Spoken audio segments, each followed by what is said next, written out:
I'd like to go back to Cory because I just heard in your discussion about your background as a high school teacher.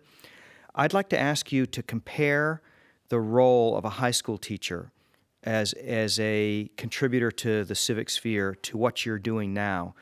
What's the difference? What's the similarity? The similarity is I think I'm conducting ongoing education.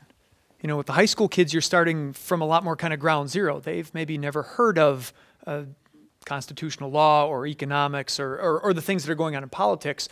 With all of my readers, and I don't know if a lot of kids log in, but whoever's reading, wherever they are, they need to know about those same issues and how they're evolving.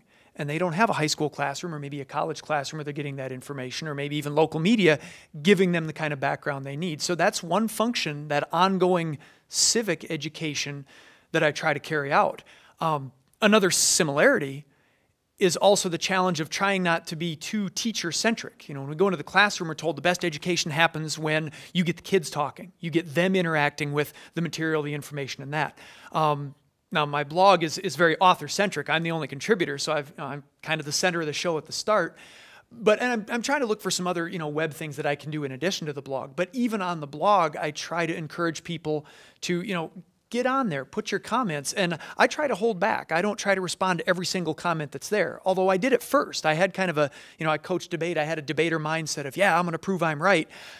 But I've tried to step away from that, recognizing that part of the educational function and the civic engagement function is to let other people engage in their own terms and not always be directed by my comment at every turn of it. And I've had some success with that. I'm seeing others pick up on each other's comments and relate to each other and respond and question and provide sources and links of their own in the comment section. I'm like, yeah, that's what I want to see you guys doing, producing your own information in this forum.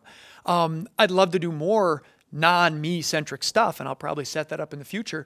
But even right now as it is, with just a one-author blog and then a comment section, that's still, as far as I know, the only online classroom, the only online presence where people at Lake Herman and Madison can come participate. Our local newspaper, our local radio, our Chamber of Commerce website, none of them offer any interactivity or public square for the people of Madison. So even in that, it's still a very me-centric area, but my wife and I, with both of our blogs, are providing a service that doesn't exist and no one else has jumped up yet.